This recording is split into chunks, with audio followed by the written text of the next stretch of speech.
Assalamualaikum warahmatullahi wabarakatuh. Salam sejahtera dan salam kompak selalu ya teman-teman.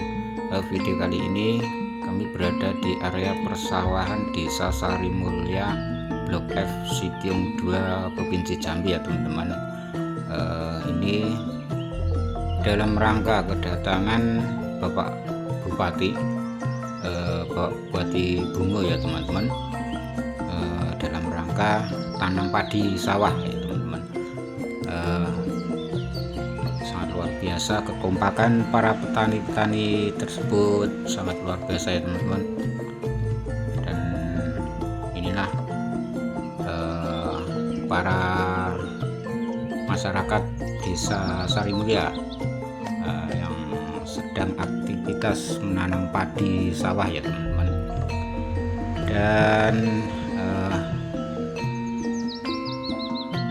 Dan ini Bapak Bupatinya, dan disambut para masyarakat desa tersebut ya teman-teman, dan juga ada Bapak Camatnya yang mendampingi juga Bapak Bupati ya teman-teman.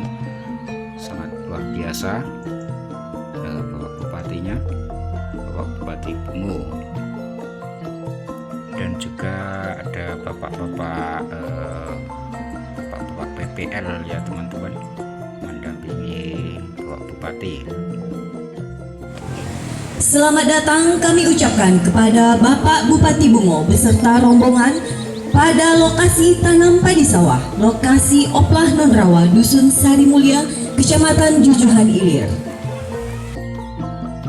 Semoga acara tersebut lancar dan sukses, amin amin ya rabbal alamin. Dan juga mudah-mudahan para petani-petani di desa tersebut lancar dan sukses, amin ya rabbal alamin. Wassalamualaikum warahmatullahi wabarakatuh.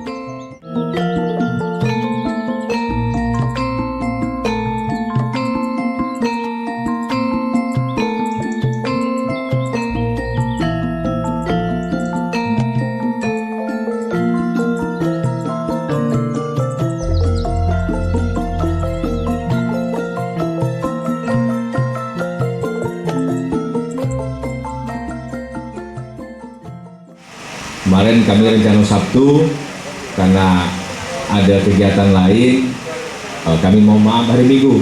Tadi saya bisik dengan pihak Kepala TPH Bunni, tidak kita ngerepotkan yang hari Minggu ini dibilang, terutama kepada penyuluh yang kita cintai ini. Atau dia tidak apa-apa sekali-sekali jalan-jalan ke Jujuan Ilir. Saya mohon maaf karena menjadwalkan di luar jam kerja. Tapi kalau kita di luar jam kerja kita bekerja, artinya apa? Artinya kita dapat pahala. Karena apa? Hari itu kita tidak digaji kan gitu kan? Tidak ada TPP-nya, tidak ada gajinya. Insya Allah hari ini kedatangan kita diberkati oleh SWT dari seluruh, ini banyak jauh-jauh Bu, jauh-jauh petugas-petugas ini jauh-jauh datang sini, dan hari Minggu Allah SWT semoga membalas kebaikan pada hari ini, amin amin amin. Kemudian setelah salam, tentu kita peruntukkan pada junjungan Nabi Muhammad SAW, ucapan Allahumma shalli ala sayyidina Muhammad wa ali sayyidina Muhammad. Kita sudah sama pahami bahwa Bapak Presiden kita, Pak Presiden Prabowo Subianto yang gagah dan berani itu mempunyai program besar, yaitu pada program 5 tahunan beliau sesuai dengan RPJMN, sesuai dengan visi-visi Pak Presiden, cita-citanya tertuang bahwa bertumpu pada ketahanan pangan. Jadi ketika saya mencermati kenapa Pak Presiden kita arah programnya bertumpu ke situ, bertumpu. Artinya ini programnya tidak sembarangan gitu. Jadi programnya terintegrasi, komprehensif, semuanya. Irigasi dibenahi, irigasi yang rusak dibenahi semua. Kemudian ada cetak sawah, malah cetak sawah kemarin kita alokasikan untuk Bungo dari pemerintah pusat, dari Dirjen Pertanian, itu hampir 1000 hektar sawah. Dicari-cari tak ada sawahnya. Saking program ada, tapi fakta di lapangan kita cari-cari belum kita ketemukan. Jadi programnya besar sekali. Termasuk irigasi sekarang kita bangun di Batang Ule sepanjang 32 kilo. Gitu. Jadi programnya termasuk sawah, kemudian opla dan sebagainya macam. Sekarang anggaran untuk sektor pertanian itu sangat besar sekali yang dialokasikan oleh pemerintah pusat. Kayak gitu. Tujuannya apa? Tujuannya pertama sebenarnya untuk ketahanan pangan, ketahanan kita, ketahanan perut. Ketahanan pangan itu ketahanan perut sebenarnya. Ketahanan kita untuk hidup, kan gitu. Yang selama ini kita impor beras, harapannya apa? Harapannya kembali pada era-era lalu, itu menjadi negara swasembada pangan. Alhamdulillah, hal itu walaupun belum besar, tapi sudah tercapai. Itu yang pertama. Yang kedua, tujuannya apa? Tujuannya situasi dunia ini sekarang ini kacau. Situasi dunia ini tidak aman.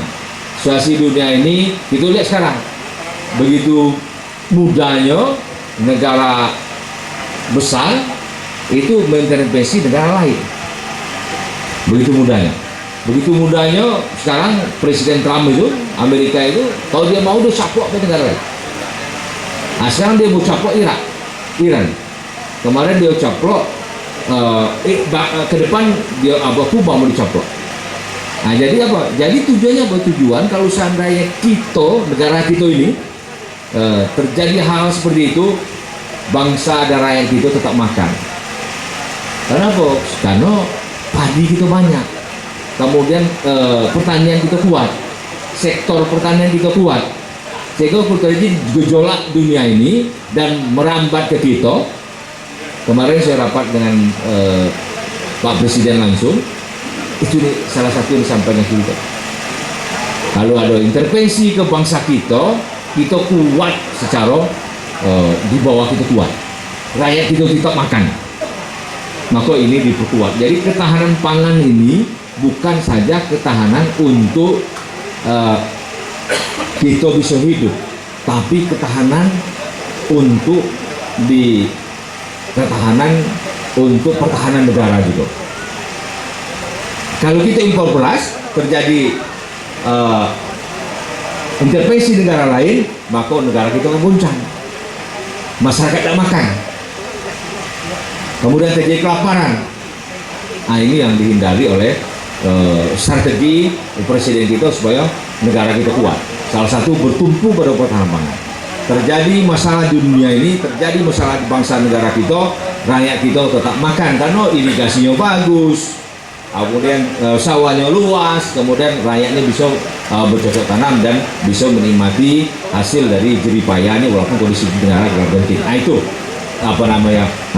yang saya tangkap dari salah satu dari program Bapak Presiden kita, Prabowo Subianto. Jadi kami saya bangga ini Bukisari, Jujuran Iliri, Sari Mulia, kemudian termasuk Puamang, dusun sekitar sini, ini sebagai sumber pangan kita. Jadi sebagai sumber pangan yang memang dari dulu ini mesti kita jago terus. Kita jago, ini sumber pangan kita. Dan insya Allah sekarang kita sedang benahi irigasi Batang Ule, daerah Tanah Tumbuh itu, Tanah Tumbuh dan Tanah Semenggal kita benahi, dan harapan saya nanti selain Jujuran Ilir juga situ menjadi sumber pangan kita, sumber beras kita, sumber tanam beras yang sekarang sedang perbaiki insya Allah ke depannya. Ini kami berharap jangan ada diganti di tanam sawit, ya. Yang sawah tidak boleh tanam sawit, tidak boleh tanam sawit, tapi yang tanah sawit harus tanam sawit, ya. Nanti ada programnya, namanya program Prowitra dari kami. Ada program Prowitra, program sawit rakyat. Nanti kita bagi sawit ke masyarakat. Ini sedang bibitkan sekarang. Ini dinas perkebunan juga sedang bibitkan sawit. Sekarang umur 4 bulan. 4 bulan, insya Allah Oktober baru kita serahkan ke masyarakat. untuk sawit, tapi tidak boleh sawah untuk tanam sawit. Bibit sawit asli dari Wilmar. Wilmar. Yang nentukannya siapa? Yang nentukannya inilah Bapak Ibu para penyuluh yang tadi 70 sekian. Nah, nanti dia penentu di bawah, dia yang seleksi. Saya sudah buat perbubnya.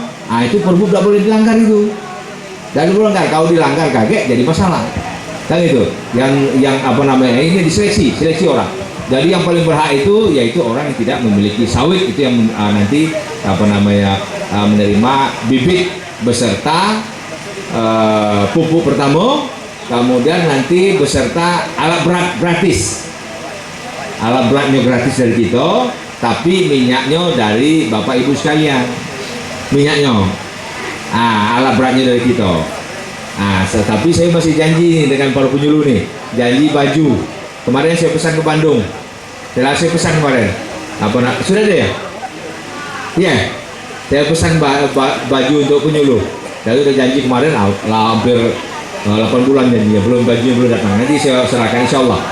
Insya Allah 1 bulan ke depan bajunya ada. Untuk baju untuk penyuluh, ya. Untuk baju yang saya janjikan itu saya lupa. Nanti kita bikin baju. Kemarin saya pesan itu, pesan untuk penyuluh semuanya. Kemudian perlu kami sampaikan juga masalah pupuk yang tadi disampaikan oleh Pak Ishak tadi. Ini kita suruh sama tahu masalahnya. Tidak perlu saya jelaskan, petani juga tahu masalahnya. Kenapa? Karena dulu lama sebelumnya, beberapa tahun yang lalu, setahun 2 tahun kebelakangan ini terjadi masalah hukum di penyaluran pupuk subsidi. Insya Allah saya kemarin minta kepada Kadis Pak Ishak, kemudian dengan BUMD kita lakukan MOU dengan kejaksaan untuk pendampingan. Jadi pendampingan dari pihak penegak hukum terhadap penyaluran pupuk subsidi. Insya Allah Senin depan saya BUMD itu akan lakukan MOU dengan pihak penegak hukum untuk melakukan pendampingan terhadap penyaluran pupuk subsidi. Termasuk nanti saya minta juga TPH Bun mungkin untuk ini. Jadi tim yang ada, penyuluh yang ada bekerja secara profesional. Bekerja profesional, jangan pernah mau diajak-ajak uang. Jangan segala mudah. Mudah lah, jangan. Kan gitu. Jangan selalu mudah. Jangan mau ditekan-tekan orang, jangan mau diintervensi orang. Kan gitu. Ya kalau enggak, ya enggak. Kalau iya, gitu. Ayo, tapi nanti tetap saya minta kepada penegak hukum untuk lakukan pendampingan. Tujuannya apa? Tujuannya supaya PPL bekerja dengan tenang, kemudian semua pihak bekerja dengan tenang. Saya berbicara dengan Pak Kajari juga untuk melakukan pendampingan ini supaya tidak ada masalah lagi, supaya kita bisa tenang. Insya Allah kita akan susun ini rapi ke depan. Nah, cuma sekarang ini BUMD petangganlah ada penyalur lagi tuh. Nah, ini saya minta BUMD untuk ajukan lagi penyalur. Nanti pendampingan dilakukan. Nah, kalau yang ada yang sekarang ini, tahulah kamu, gak usah saya cerita, kan gitu kan? Apa kalau kita teruskan, kalau kita pening jadi ya, kan gitu. Nah, jadi kita akan benahi ini secara baik. Kalau kondisi sekarang ya ini kita hadapi sekarang. Karena ada masalah hukum, nah ya terus kemudian penyaluran pupuk bermasalah sampai ke masyarakat sekarang, kan gitu. Nah, ini kita akan saya akan lakukan mitigasi risiko. Ini mitigasi risiko. Kalau ada kesalahan, ada ini tentu kita kalau pendampingan tentu kita bisa kita diskusikan dengan baik dengan semua pihak yang ada. Itu kemudian masalah yang perlu saya sampaikan juga, rencana insya Allah kita akan bangun gudang bulog di Bungo. Saya sudah serahkan tanah ke bulog itu, tahu bulog Bu? Bulog itu yang nampung padi kita, sekarang kan Bapak Ibu sekalian, ada pedagang dari Solo ambil jual ke pedagang itu dan dibawa ke Solo, diolah kemudian dibawa lagi ke Bungo. Nah ini kan problemnya di mahal. Kemarin saya diskusi dengan Bulog, macam mana mengatasi masalah ini. Tambah lagi insya Allah kita ada penambahan penanaman padi di daerah Petamule nanti yang cukup luas. Maka Bulog dengan saya sepakat untuk mendirikan gudang Bulog sekaligus resmailing itu penggiling padinya 1 jam itu 3 ton penggiling padinya, termasuk dengan pengeringannya. Jadi ada gudang Bulog modern, bukan seperti yang dibungkus sekarang, modern. Dia pakai pengatur suhu udara. Jadi padi di situ bisa bertahan lama dan tidak rusak. Nah ini gudang Bulognya. Yang kedua, nanti ada resmailing untuk penggiling padi. Nah di padi nanti 1 tonnya 1 jamnya 3 ton. Nah insya Allah saya berharap tahun ini bisa dibangun. Kemarin saya sudah ketemu langsung dengan direktur Bulog dan dia sudah turun ke Bungo. Nah, nanti didirikan gudang Bulog, nanti Bulog yang ambil ke sini. Nah, Bulog yang ambil beli ke Hiko, kemudian diolah di Bungo, kemudian dijual di Bungo sehingga harganya bisa lebih murah. Karena inflasi itu yang salah satu penyebab utamanya karena harga beras kita tinggi, kan gitu. Nah ini insya Allah mohon doanya itu gudang ini prediksi anggaran bisa sampai 80 miliar ya. Karena apa? Karena mesinnya dari Jerman, mesin penggilingan itu dari Jerman, insya Allah. Jadi mohon maaf, saya diskusi dengan Bulog, baik Bulog Bungo, baik Bulog provinsi maupun dari pusat, ya solusinya mesti bangun gudang Bulog sehingga harga beras kita bisa terkendali di Muara Bungo dan petani bisa menikmati keuntungan dari harga beras, harga gabah.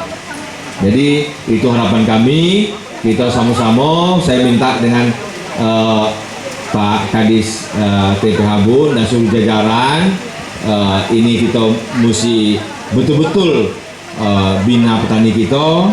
Kemudian anggaran yang sekarang besar di pusat, tolong kita sama-sama kejar sama-sama, tolong kita usaha bersama dan bisa diimplementasikan di lapangan. Jangan seperti yang terjadi kemarin, cetak sawah kita alokasi sekian tapi di lapangan tidak bisa kita manfaatkan. Tapi walaupun itu bukan kesalahan kita, karena pendataan dari dia bukan dari kita. Jadi ini mesti dikasihkan. Tambah lagi Pak Isa kenal dengan Dirjen Pak Hermanto ya, Dirjen apa namanya? Dirjen Lahan Pak dan Irigasi yang kemarin dia datang ke Muara Bungo. Jadi kami juga berharap dengan seluruh penyuluh untuk betul-betul bekerja dengan baik. Jadi kita ditugaskan oleh negara, kita digaji oleh negara, tentu kita harus sungguh-sungguh masyarakat. Jangan setengah-setengah. Saya yakin dan percaya penyuluh ini garda terdepan dalam membangun masyarakat di sektor pertanian kita. Jadi harapan kami yang jelas, saya konsep supaya betul-betul penyuluh ini bisa mandiri, bisa kuat, bisa dihormati di dalam pekerjaannya. Nah, kemudian tentu kita secara bertahap, kita secara sungguh-sungguh bagaimana penyuluh juga aman dari penegakan hukum yang sebenarnya bukan disebabkan oleh penyuluh, karena keteledoran saja. Itu mungkin demikian dari kami. Terima kasih atas seluruhnya. Semoga padi kita ini memberi manfaat bagi seluruh kita masyarakat Bungo, ya, bagi ibu-ibu petani, bagi kami yang masyarakat Bungo, kemudian bagi bangsa dan negara kita. Demikian kami akhiri. Wabillahi taufiq. Wassalamualaikum warahmatullahi wabarakatuh.